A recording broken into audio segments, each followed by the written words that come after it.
So I'm going to go straight into it because it is World Mental Health Day today, and we're together, which is so strangely serendipitous because we had a session 2 January, not this January just gone, last January. Do you remember? Yeah, I do remember. It was the first time we met. How could I forget? Exactly. You were very kind to give me a session with you. And I think I basically just brain dumped on you. That happens. And wanted you to fix everything. Yes. And that session genuinely, I think, changed the course of my life. So it's so weird that you're here now, and I'm really grateful. Well, I'm happy to hear that. So I'm hoping welcome. that was recorded, right?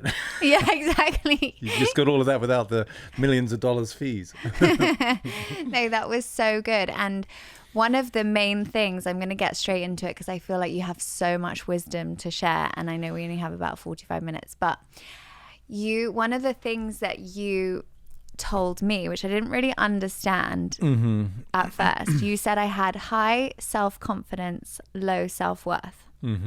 So can you explain to everyone the difference? It's subtle, and again, yes. So first of all, it's lovely to see you, and I'm glad that our conversation had a lasting impact, and you seem to be thriving, so I'll take full credit for all of that. You should.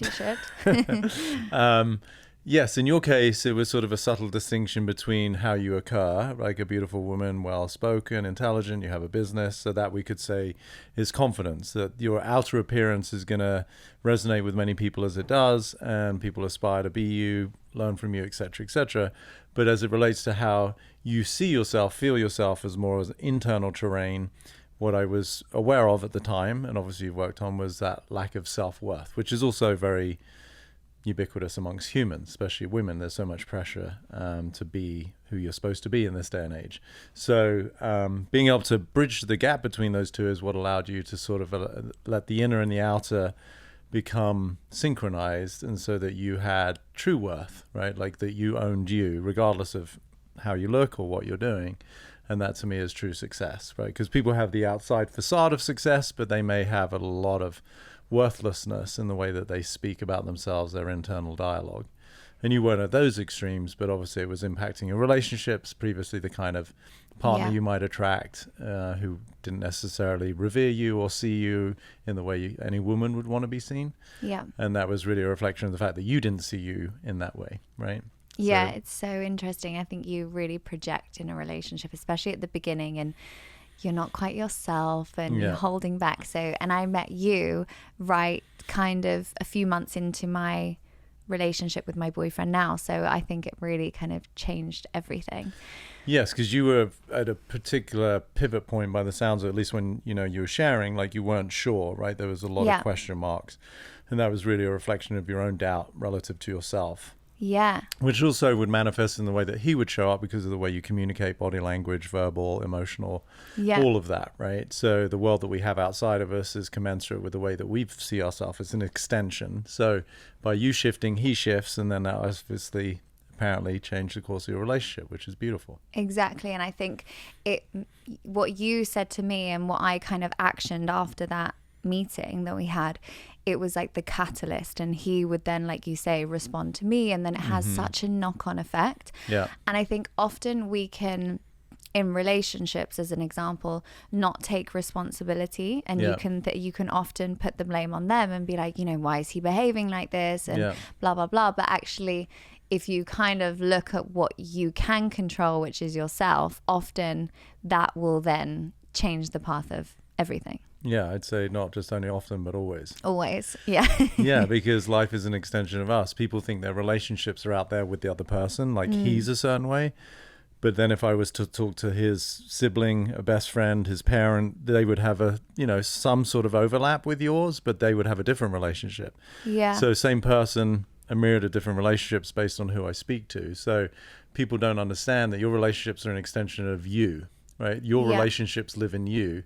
You have a view of someone, and so you communicate based on that view of them. If someone's your best friend and you love them, you're going to be more vulnerable, more transparent, more open. If somebody you don't particularly like, you have a grudge with, it changes the way you communicate. But that view is within us, right? So you shifted your view of yourself. Consequently, the shift of your life shifted, and so he adapted to that. Yeah. So that's when you really get that, it's super powerful. Like Wayne Dyer had a quote, he said, when you change the way you look at things, the things you look at change. Yeah, it's so simple, but that is really what it is. Yeah. And how would you say, I mean, it's all very well saying, you know, high self-confidence, low self-worth, and you need to work on your self-worth, but how does someone actually work on self-worth? By realizing it's not so much something to work on, but something to embrace and love about yourself, right? So, Okay. yeah, so people are always trying to fix things about themselves instead of just love things about themselves. So I say the ego doesn't want to be healed, it wants to be held.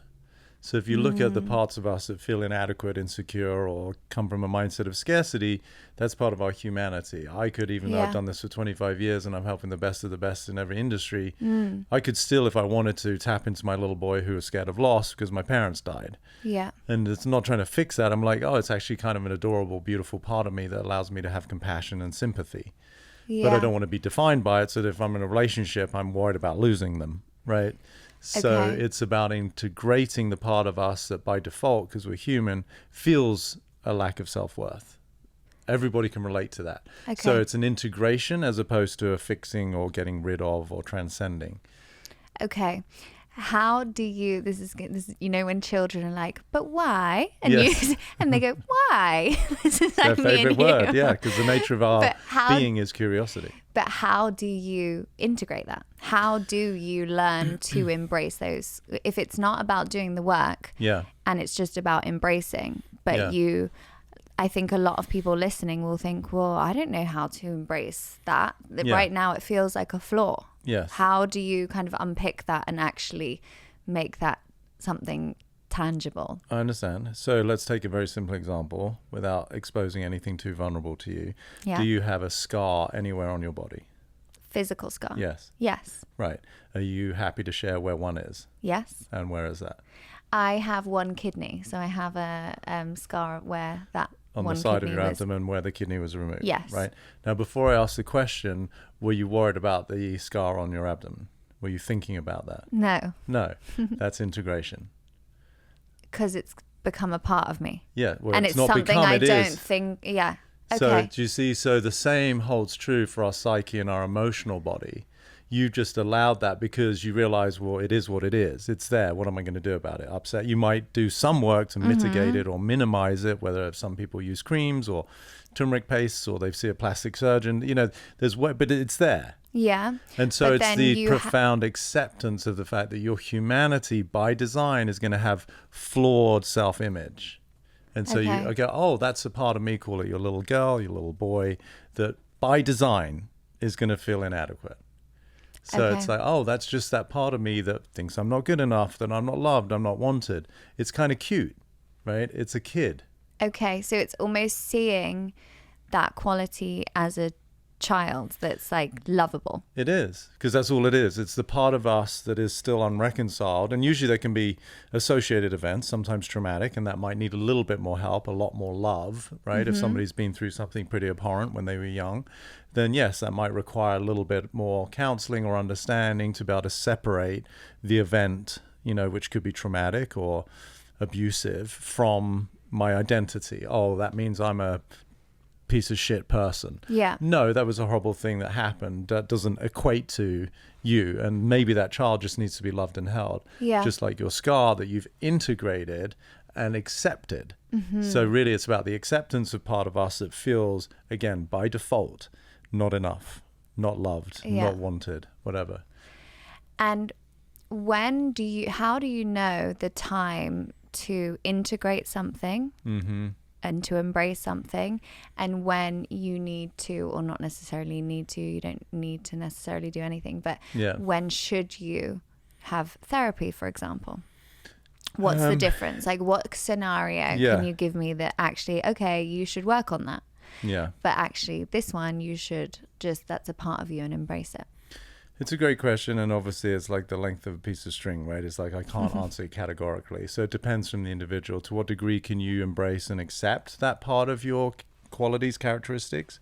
And to what degree does it define you in a way that is dysfunctional or perhaps creates dis-ease, right? So it's impacting your health, it's impacting your relationships, it's impacting your productivity, then of course it's something that needs addressing at a deeper level. If it's something that you can have some peace about, and realize, oh my God, yeah, I can remember when I was 5 and my brother who was 7 was the athlete, and my mum and dad would always give him the attention. And from that moment forth, I felt that I wasn't as good as him and I wasn't enough. But then in a relationship, you date a guy who's very athletic and you start to feel inadequate or insecure around him. But if you can make that correlation, go, oh my God, that's the same thing as me worrying about my brother. My boyfriend loves me for me. It doesn't matter. Then that might be where you reconcile it by yourself. Okay, if, so however, you can kind of notice certain triggers. Yes. So that's all it is. All life is doing is presenting where we're not free, is one of my quotes, right? So that's all life is. The whole gamut of the human experience is to break free from the constraints with which you arrived. It's not to get followers. I hate to break the news to people. Or make money or... No, we're here as spiritual beings, misidentified with physical form. And the opportunity that it is to be human versus, say, a dog or a monkey or a cat is that we get to reflect and realize, oh, I'm boundless, timeless, limitless, but I've been misidentified with the feelings of inadequacy that I'm now blaming my childhood for, but it's not really from there. They were maybe the catalyst that turned it on, but I'm the one that arrived in this dimension to break free from these illusory limitations. That's the whole illusory. game. Illusory. Like that, yes. So for you, you're obviously a very incredibly intelligent, articulate, evolved human that is just spreading your keep going. It's just spreading your wisdom to all of us. But how did you get to that point? What was your own journey to this? LSD. Oh my God. A lot of booze. No, no, a lot of suffering. I mean, I just, for whatever reasons, I can't stake claim to the insights that have come through me, but I do feel blessed that I'm able to see the matrix for what it is, right? So, I mean, you know, a little bit of my history. Mum died of cancer when I was 7. Dad went to work when I was 17, worked on the boats from Dover and passed, you know, so and I was an only child. That was pretty traumatic. And so from that point forward, I was in a very heightened state of survival, which is how most people live their life. They're just trying to make it, right? That's what people are doing.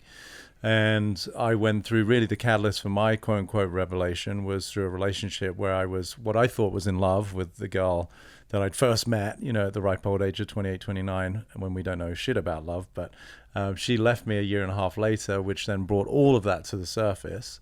And I could see abandonment, loss.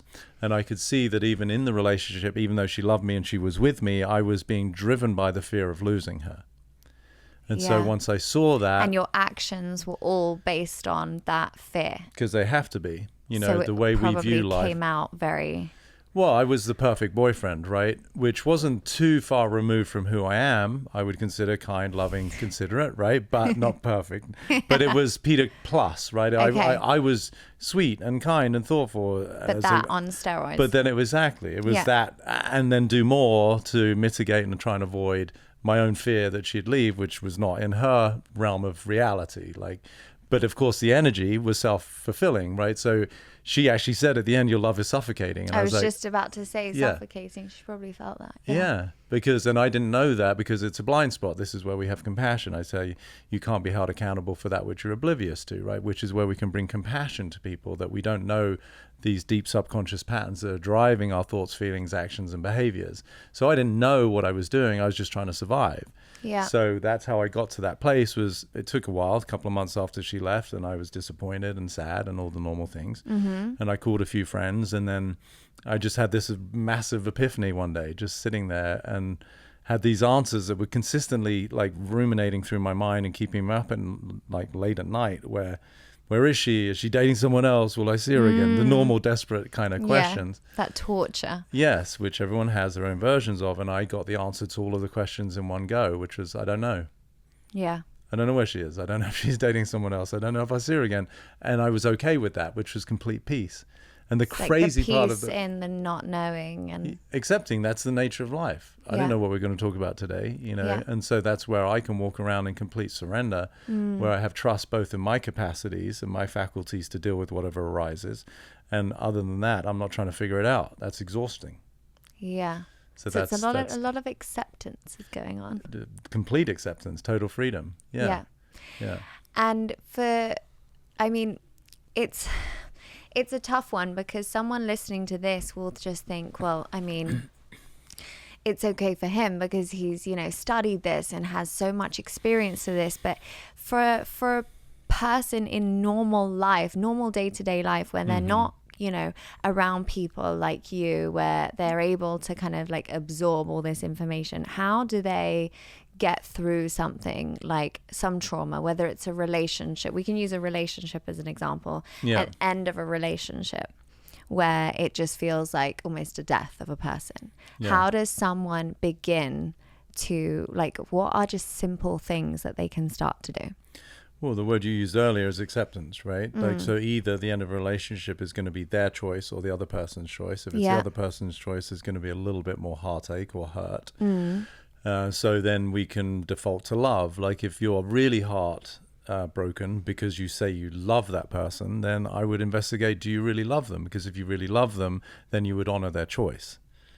Yeah. So most people don't, they're like, oh shit, no, it's what I want. Well, then that's not love, right? So then there's all sorts of ways that you can, the immediate breakup can be... deep love is almost setting them free somehow of them. Like, they chose not to be with you. They're not happy with you. Yes. And you want them to be happy, so let them be happy. That would be love, right? So there's acceptance, which could just be practical. Okay, well, that's what they chose. It's not what I want. I can be sad. I'm human. I can grieve. That's okay. Then we can go to a deeper level of understanding. If I really love that person, if I'm saying that I'm so hurt because I love that person, well, then I would investigate the authenticity of your love. Because if you really love them, then you would honor their choice and let them do whatever was best for them. And trust is the other part, right? Which is, okay, if this isn't working out, then that's because life has got something better in store for me. Yeah. So there's sort of 3 basic steps, right? Just that's fundamental very selfless, though. I think a lot of us would be in that situation thinking, I don't want them to be with anyone else. Because most human beings are selfish. Yeah. Because they're driven by ego. Yeah. So understanding that and thinking, okay, well, I need to almost work on that part of me that should be accepting at this time, not driven by my ego. If you want to not suffer, yeah. But if you want to suffer, then have at it. Blame them, call them assholes, call your friends, whatever it is. And then drink plenty, yeah. Do you think there's an element of like human behavior where we kind of feel a bit comfortable in the suffering and the victim? There's a massive part. That's what most people are attached to. Most people would rather be right than be free. Interesting. Yeah, that's one of my quotes. Is being right is the poor man's version of self-worth. Wow. Yeah, that stings if people really get it. Yeah. Because they'll prove to themselves that either this is too good to be true and sabotage it, or I knew this wouldn't last. Wouldn't last. Well, you get to be right, even though it was someone you loved or a job opportunity you wanted. Okay, well, what's that proof going to do for your life? Keeps your ego alive. Yeah. That's how subtle and self-destructive the ego is. That's amazing. Isn't it? Yeah. Yeah. Yeah. And that's what people are doing. So that is selfish, not in a way that most people categorize it as, a bad thing, but it's selfish in as much as it's about yourself. It's got nothing to do with circumstance. I did a beautiful podcast yesterday, and this woman who's got 2 beautiful kids, 6 and 10, and one of her bigger fears, which is biological, it's understandable, she's a mother, is like, she was looking at my story, my mum dying when I was 7, she's like, I can't even imagine, like, if my kids didn't have me. And then she's also worried about them and the world that we live in and what's going to transpire. And I said, well, in all of that fear, which I totally have compassion for, I understand it, you're not actually in a relationship with your kids because they're here. You're in a relationship with your worry that they might not be. Yeah. And she just started crying. She's, oh my God, that's why sometimes the kids say that I don't listen, or I'm like, yeah, because you're in your head, which is okay. Because you're in that worry rather than being really, truly present in the moment. Yeah. How did you, growing up, you were so young, losing both your parents. How did you learn love? Because you're such a loving guy. Even as a friend, you're so loving and so warm. And how did you learn that? Where do you think you got that from? I think my dad was, my mum in ways that I probably don't remember because they're so young, but I know I can have a semblance of the feeling of her presence in my life, which was very nurturing, like the true unconditional feminine. My dad, I think he really taught me the actionable forms of love, like just his presence, his attention. He would always tell me every day that he loved me. So I think that's where that conditioning came. And then certainly later in life, going back to that relationship where I sort of had that epiphany of I don't know, and realizing the nature of life is uncertainty. There was a moment where I was actually in Sydney, Australia, which is where I met her. And I was working for celebrity couple at that time, sculpting bodies, not mine. So I was getting them in shape. Yeah, that was my former career. And I love that. I met with their chef, who was part of the traveling circus of, their company. And I just had a really powerful moment of meeting the girl, right? 2 days before. It's the quintessential across a crowded room, eyes locked, and it's like, oh my gosh, it's love, right? Yeah. And I didn't know who the hell she was, and I equally didn't know how the hell I was going to get to her because she had a boyfriend. Anyway, things transpired where we actually 2 days later, a friend said, hey, it's so-and-so's birthday. We're going for lunch. Do you want to join us? I'm like, holy shit, talk about like life this taking is my care moment. This is it. And it really was a moment because, that's a whole nother story. But anyway, then I guess it was 2 days after that, her boyfriend found out. He kind of put the kibosh on it. He's like, this shit isn't happening on my watch. Party's over. Yes. And there was way too much flirtation going on. And so she called and said, hey, I'm with so-and-so. This isn't going to happen. And so I've gone from the euphoria of thinking I've discovered love to the devastation of my whole world's ended, right? Very melodramatic in that very immature form of love. Anyway, I met this chef who worked with the people I was working with, and I was always the vibrant, healthy, happy trainer, right? Like I'm just like, yeah, let's work out. Let's just do whatever. Like I was always super positive. And so she sees me like death warmed up for the first time, and she's like, oh my God, what's going on? I said, well, so-and-so met this person and now it's done. And so she's very sweet, old Irish woman, and it was just very loving. And it was during that conversation, it was one of the most powerful moments of my life, because what I just shared with you is what I went through myself, where I realized that I thought I was heartbroken because of love. But in fact, it was heart opening because of how much love I have to give.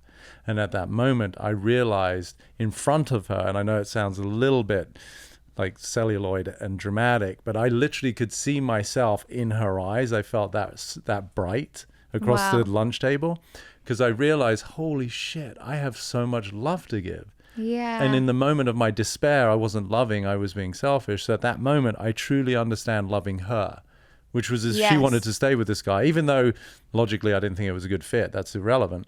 She had to, for her and karma, go through whatever she had to go through. So literally at that table, I discovered my capacity to love, which didn't have an agenda. Wow. Yeah. And from that moment onwards, it just changed in your relationship. So much so that she actually called a week later and left the guy and came. That's when our relationship started, because I was no longer holding. I didn't need anything. It wasn't possession. Yeah. I make a distinction when I help couples. I'm like, most people are in a relationship of possession, not love. Yeah. It's an attachment. It's a codependency. It's not based in freedom. What do you, you work with so many different people and couples, and the work that you do, you're so exposed to all it must just be fascinating. Yeah. What are the most common mistakes you see, or not mistakes, because that's, I think, quite judgmental. Yes. What should we call them? Qualities. Not so positive qualities. Yes. Do you see people bringing into a relationship that is actually stunting their growth and happiness? I would say the most common one is that we're under the impression that the other person is the author of our emotional state. Right? So I feel bad because you said something mean. I feel happy because you did something nice, right? So we're at the effect of somebody else's behavior or words. Which they're in charge of our happiness. Yeah, so it's like, here's this big pizza pie of my emotions that you control, which is normal. It's okay, but it's not accurate. Yeah. And so that is then a victim mindset, right? Where we're asking somebody else to, if you act in accordance with the way that I want you to act, then we'll get along fine. Yeah. Right? It's sort of the subtext of that, right? But then that's not a relationship. That's manipulation. So that's the biggest misnomer, it's adorable. It's like humans are, pretty fucked up. So it's okay. Like there's no judgment. But if you want to have a powerful relationship, then relate. Most people don't know how to listen. Humans, for the most part, are reactionary machines, right? You cut someone off in traffic or they cut you off, you have a reaction. It's not a choice. Most people don't know what choice is. They're just reacting based on conditioning. So relationships tend to be like back and forth, stimulus response. You said this, piss you, fuck you, da da. It's like no one's actually taking time to listen and go, okay, I understand why you said that. Like, let me take responsibility for that. Yeah. That's a very mature way of relating. I've definitely in the past been in relationships where I like they are fully responsible for my happiness. If they're having a good Yes. day, I'm having a good day. If they're having a bad day, Yeah. I'm having. And I think now, being in my new relationship, Yeah. the one thing that I notice that's the most healthy thing is that we both feel very free. Yeah. Yeah. Like everything is okay, you know, like he wants to do this, that's okay. I want to do this. I know that that's okay with him. We're very like kind of, and this has taken, you know, 32 years for me to get to this place, and a lot longer for him because he's much older than me. But I think the real like the real quality for me that I feel deeply in this relationship is the freedom aspect. Amen. That's And why my main product is freedom. Yeah. That's my whole membership platform. It's like what I guess that's what we're here to do, is to break free.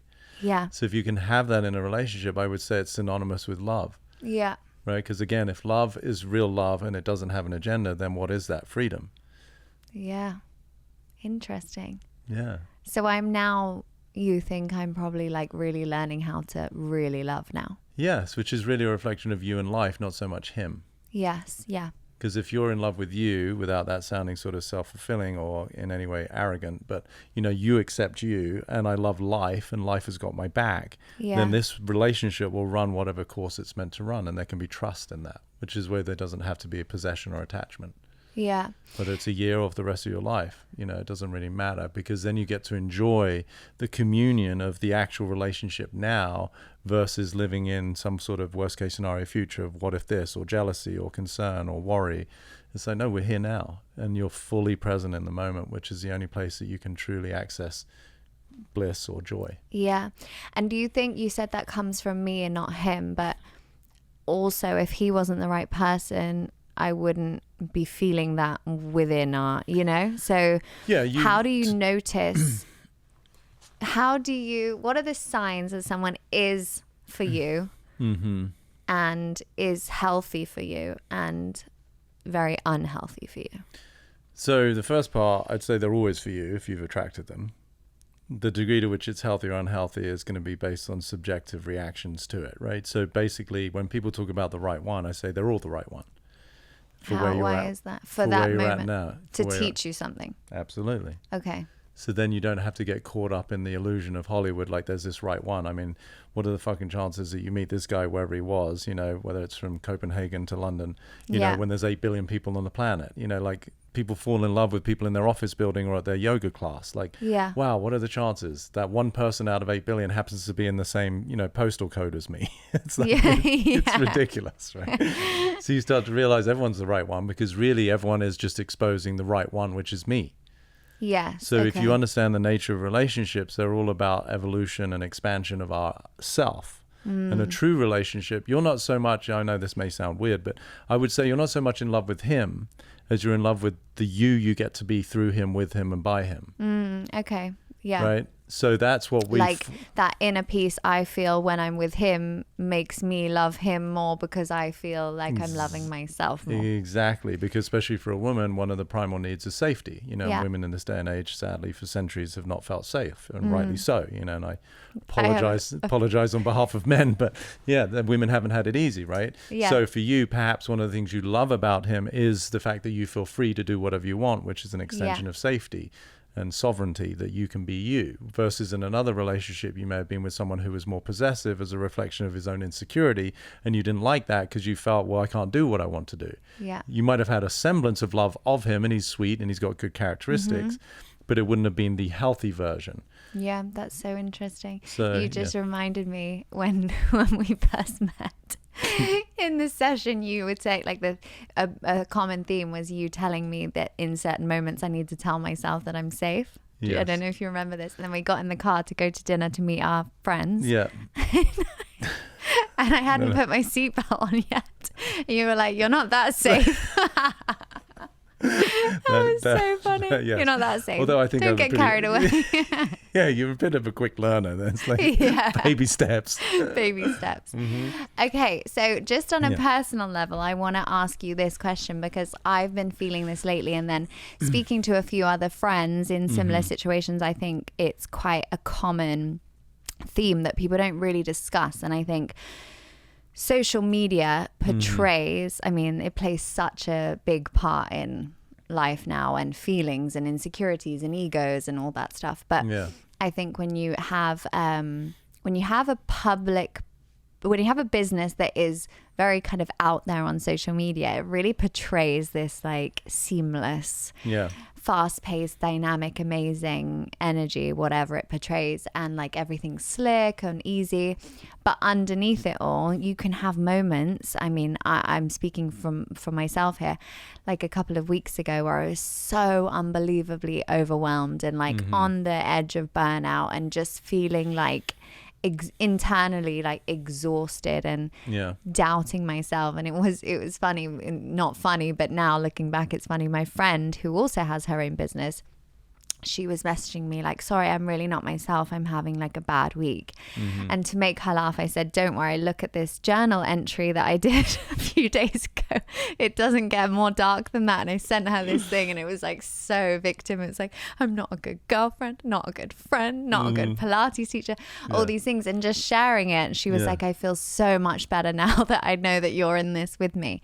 But that feeling of like overwhelm and like almost as if everything is not as it seems, and if someone tells you you're doing so well, and you almost want to feel it's weird because you want to be like, no, I'm not. You know? How do you deal with that feeling, that pressure that kind of exists in as like a normality now that we kind of feed into?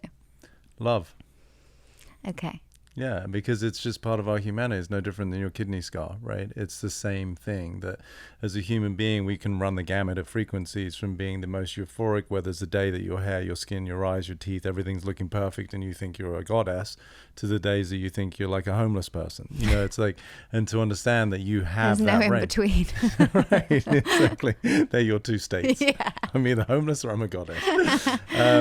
So it's really just, it's just the humility of being a human, and realizing that whilst the world is so preoccupied with appearance, which is where social media can be so devastating for people, especially teens these days, where it's all flawless, it's all filtered. And really what I want to bring to people is to embrace their humanity, to, you know, again, one of my quotes, I say, please never become perfect. You'll have no one to relate to. And so really that is the embodiment, that is the real, that is the authentic. And it's something that I think has really helped me in my career, and why people find me so relatable is because certainly in my courses, and people attend my live events now that I'm doing, you know, and I'm super transparent about whatever I've been struggling with. And people are like, oh really, the mind architect? I'm like, what do you think, I'm fucking walking on water? It's like, I mean, I'm working on it, but it's like, so just to allow it all is really coming back to love and freedom, right? Free to have all the experiences and love all the experiences. Because people kind of often throw around the phrase self-love, but actually giving yourself a bit more grace and a bit more acceptance on those days. Yes. Well, I would equate that to self-love. I would say self-love is misunderstood. Self-love for people is usually associated with, okay, yes, you could say to a certain degree emotional kindness, or like, don't be so hard on yourself, or, you know, to the extremes of run yourself a bath with candles and rose petals, or go to the spa, or, you know, eat something healthy, make greens juice or whatever, right? But to me, true self-love is actually learning to love the part of you that doesn't feel lovable. Integration, meaning there's a part of us by design, whatever your entry was, that I'm the worst this, I'm not a good girlfriend, I'm not a good Pilates teacher. That part of you doesn't feel lovable, right? It's just a part of you that will exist and be there. And it's like, and don't try and push it down. It's going to come up every now and then, and it's okay. Well, yes, I don't know if you have aspirations to be a mother. I'm guessing you might. But if you were to have a cute little girl who felt those things, her equivalent of mummy, what would your response be? Push her down? No, you're like, come here, honey. Yeah, it's really helpful to see it in that sense, like taking it out of you, putting it into someone else. Yeah. So it's really the voice of a child whose nature is to be dependent. And so that energy is dependency. And so to make space for that, which is why I said love, again, the ego doesn't want to be healed, it wants to be held. right? So think of it as a little girl. When you're writing that entry, it's not so much you. Yeah. It's the part of you that has got some sort of remembrance and dormant feelings from when you were a kid and someone picked on you, you were bullied, or you made fun of, or the other girl had a better project in the classroom. Yeah. You know, all of those little narratives that make you feel inadequate. If you're the quintessential unconditionally loving mother towards that part of you, all you do is want to pick her up. Yeah. That's true self-love. Okay, that's amazing. Yeah. Well, I feel like I've asked you all these questions about, this is basically free therapy for me. So thank Always. you. But can you tell me what you're up to now? What's going on? What's your like latest business? I feel like you're always doing everything and more. So tell me what you're doing. Thank you. It's fun. Yeah, I've got a lot of things I'm excited about. I just started my live events now, so we've done 3. Oh, wow. Yes, and in the LA area. So, but they've all sold out within 24 hours. So That's amazing. we need a bigger booth. We need a bigger room. So we're going to probably expand that already. Okay. And any London dates coming up? No, but people keep asking me to come over there. I've got opportunities in Abu Dhabi. People want me to go to Australia, Holland, like Germany. So I'm just trying to manage all of that. It's obviously very flattering to be wanted.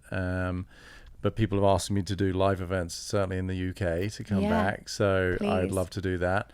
But the good news is, even if people can't attend, I put it in my other thing that I'm really excited about, which is my membership platform called Freedom. So that has nearly all of my content that helps you understand anxiety, depression, relationships, oh my God, I'm health. signing up now. Yeah, how to free your mind, and all for just $29 a month. Okay. And I'm telling people to come to a live event is actually $44 a month. So you can actually watch the live event in Freedom for $15 less and get 80 plus hours of other content. You're basically telling no one to book your live event. Well, we don't need to, because it's like there's because it's been done. It's sold out. It's already sold out. There's a funny quote from this guy called Yogi Berra. He was an American baseball player who was renowned for having all of this dry humor, which is more like us British. But he said, "Oh no, don't go to that restaurant. No one goes there anymore. It's always so busy." Yeah, that's you, isn't it? Yeah. So no, I'm just saying, for people that's have amazing. Yeah, people have FOMO. They can join Freedom. How do people join? Via Just your go to my Instagram? website, petercrone.com. Okay, Yeah, and then there, and then obviously. And is it video content? Video, and then 80 hours, as I said, workshops. So it's got my premier program called Free Your Mind, which itself has got worksheets, and it's basically my Amazing. version of a Netflix for self-realization. this. Yeah. Wow. And then I do monthly Q&As as well, so the community can submit questions, and then I answer them every month as well. So, and we're actually now starting my own podcast. Ooh. I know, which is where I coach people. Oh, wow. Yeah, so people in Freedom can submit videos, and they might get picked to work with me. So we've got 6 in the can, and it's so beautiful. Wow. People I've never met before. A guy who couldn't even leave his house because he was in a car accident years ago, my young guy. God. But he couldn't go on the highway because of the PTSD. Yeah. And now he's free and loving life. And so you witness that process. It's really fun. And when does that come out? I'm going to say probably beginning of the year, because Yeah. we still got to record a few episodes, I guess. But, Okay. Oh my gosh, that's going above to be my huge. pay grade. Yeah, that's going to take some time, but that'll be so good. Yeah. And can you just answer some quick fire questions for me? Sure. That I make as up long on as the they're spot? R-rated and totally inappropriate. No, but I can try and make them. You got that. Okay, so what is your number one wellness tip? Other than avoiding Pilates by Bryony because you're too scared of the workout. She will kill you. It doesn't probably sound that sexy, but sleep. Okay. Yeah. Sleep is, in Ayurveda, which, I study and is part of my work, there's sort of the 3 main arms, and sleep is one of them. So, even in a science that's 5,000 years old, they recognize that 33% of your wellness is dedicated to just sleeping. Okay. And most people's sleep is really compromised. That's honestly the worst thing you could have said this week to me. Exactly. My sleep But the is most in accurate. tatters. Yeah, so I'm like, oh God, anxiety's kicking in. My life's over. Okay, so that's a good tip. I'll focus on that I'll next go week. back and say that. Yes, to come back to you, just to give you more incentive to join Freedom. The number one thing for vitality is you've got to free your mind of the fears. Yeah. And that's why I have that program. Like, I just spoke at a biohacking conference in Dallas, which is the biggest event here for everything to do with biohacking and all the crazy toys. And it's sort of confrontational because people are buying cryo chambers for $50,000 and all of these peptides and And then doing you're there saying, and then I'm like, no, unless you free your mind, you can't access vitality. so all the other experts there are like, that fucking Peter Crone, don't invite him back next year. But he's right, damn it. Yeah. Yeah. Okay, what is the number one book that changed your life? I Am That by Sri Nisargadatta, which is a mouthful. Yeah, he's a traditional Indian. I used to keep it under wraps because it's such a heavy read, and I was like, I'm not going to put that out there. Put that on everyone else. But they're like, so people do get it. It's hard to find because it's really the transcripts of people that would go and visit him in the ashram and ask questions. Yeah. So it's not for the faint of heart, but I'm answering your question authentically. Okay, I love that. And what's the one piece of advice that someone else gave you that has just stayed with you forever? Probably my dad. Yeah, so when I was 14, I went to school in Sandwich, in southeast Kent, and there was a British Open there at a place called Royal St George's, and they found a few kids from the school to be litter kids. And so we would walk around the grounds and pick up litter with our sticks and be little punk 13, 14-year-olds as you are.